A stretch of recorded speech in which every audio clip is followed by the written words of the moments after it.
পরিশোধিত জ্বালানি তেলের প্রথম চালান। এর মাধ্যমে অবসান হচ্ছে ইস্টার্ন রিফাইনারির কাঁচামালের সংকট। এ বিষয়ে বিস্তারিত জানাতে চট্টগ্রাম থেকে যুক্ত হয়েছেন হাজেরা শিউলি। শিউলি, অয়েল ট্যাঙ্কারটি বন্দরে কখন ভিড়বে, আর এই চালানের মাধ্যমে ইস্টার্ন রিফাইনারির কাঁচামালের যে সংকট দেখা দিয়েছে তা কতটা কমবে বলে আশা করছেন কর্তৃপক্ষ?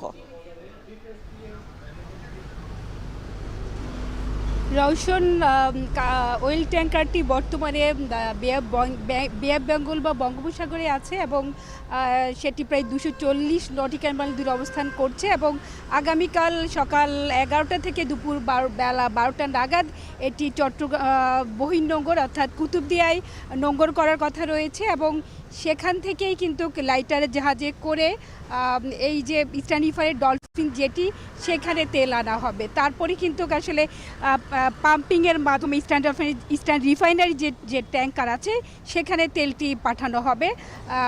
তো যেহেতু ক্রুড অয়েলের অভাবে বা কাঁচামালের অভাবে ইস্টার্ন রিফাইনারি গত 13 এপ্রিল মূল যে দুটি ইউনিট সেই দুটি ইউনিট বন্ধ করে দেওয়া হয়।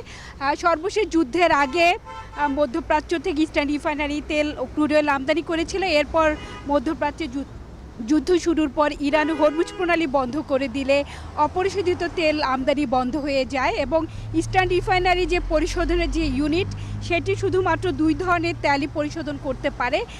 একটি হচ্ছে আরাবিয়ান লাইট, আরটি হচ্ছে মারবান লাইট এবং এই দুই ধরনের ক্রুড অয়েল মূলত সৌদি আরব এবং সংযুক্ত আরব আমিরাত থেকে আনা হয়। তো সৌদি আরব থেকে জাহাজটি যাত্রা করেছে গত 21শে এপ্রিল এবং প্রায় 17 দিন পর আগামীকাল এটি পৌঁছাবে এবং কর্তৃপক্ষ আশা করছে এরপর কিন্তু আর অপরিশোধিত তেলের সংকট আপাতত তাদের থাকছে না এবং এই মাসেই আগামী 10 থেকে 11 মের মধ্যে আরেকটি জাহাজ সংযুক্ত আরব আমিরাতের ফুজাইরা বন্দর থেকে আরও 1 লাখ টন ক্রুড অয়েল নিয়ে আসার কথা রয়েছে। তো তেলের চালানটি পৌঁছালেই কিন্তু ইস্টার্ন রিফাইনারি আবার পুরোদমে উৎপাদনে ফিরবে এবং কর্তৃপক্ষ আশা করছে 7ই মে থেকে তারা অর্থাৎ বৃহস্পতিবার থেকে হয়তো ইস্টার্ন রিফাইনারি ফের উৎপাদনে যাবে এবং ইস্টার্ন রিফাইনারি দেশের মোট যে জ্বালানি চাহিদা 70 লাখ মেট্রিক টন, এর মধ্যে বছরে প্রায় 15 লাখ টন জ্বালানি তেল পরিশোধন করে সেটি বিপণন করে থাকে বিভিন্ন অয়েল কোম্পানির মাধ্যমে, যেটি মোট জ্বালানি চাহিদার প্রায় 20%।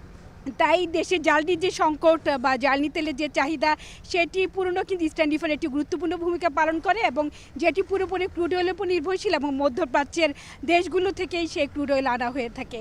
তো রওশন, এই ছিল আমার কাছে এখনকার মতো সব শেষ। কাল দেশে আসছে অপরিশোধিত জ্বালানি তেলের প্রথম চালান। এ বিষয়ে চট্টগ্রাম থেকে আমাদের সাথে বিস্তারিত জানাচ্ছিলেন সহকর্মী